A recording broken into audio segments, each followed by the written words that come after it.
Ова е парцелата во Сарај за која поранешниот градоначалник Блерин Беџети заработи кривична пријава од финансиската полиција.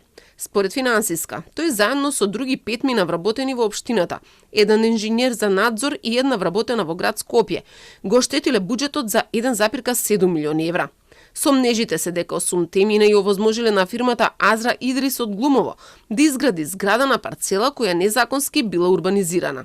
Сегашниот пратеник на Дуи Беџети, кој после изборите се повлече од координатор на пратеничката група, остана недостапен за коментар за пријавата.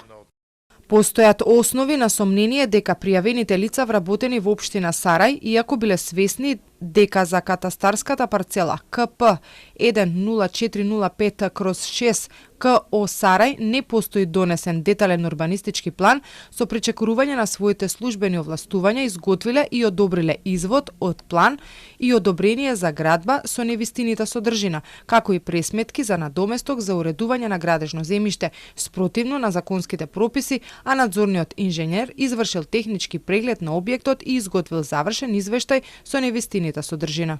Беџети не одговараше на повиците, но на Фејсбук напиша дека ова е фабрикувана кривична пријава. Сум поминал многу поголеми политички притисоци од овие. Не отстапив тогаш и нема да отстапам ниту денес. Нарачаните пријави не ме заплашуваат, напротив ми даваат уште поголем мотив да останам на страната на граѓаните и да се борам за отчетност, правда и демократија.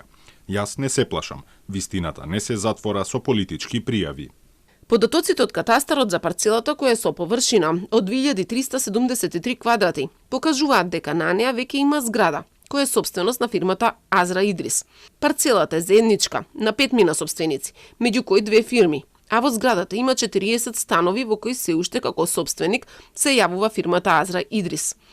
Газда на оваа фирма пак е Идрис и Мери, чиј телефонски број може да се најде на Фејсбук страницата Отпад Идрис. Телма контактираше со него, но не сакаше да дава изјава. Вели дека од нас дознал за кривичната поврзана со неговата зграда, но дека се е легално. На интернет страницата на компанијата е објавен и оглас за продажба на становите, но и отпадот како дејност со која се занимава истата компанија. Регистрирана е како градежна, но во декември 2023 година добила дозвола за управување со отпад од Управата за животна средина. Обвинителството ја примило пријавата и веќе ги проверува сомнежите. Премиерот Мицковски денеска за кривичната рече дека нема да прави естрада од случајот и да упаѓаат по домови со специјални единици. Инаку од обвинителството ќе зависи каква одлука ќе донесе за пратеникот Беџети, кој има имунитет и останатите се думни на осумничени.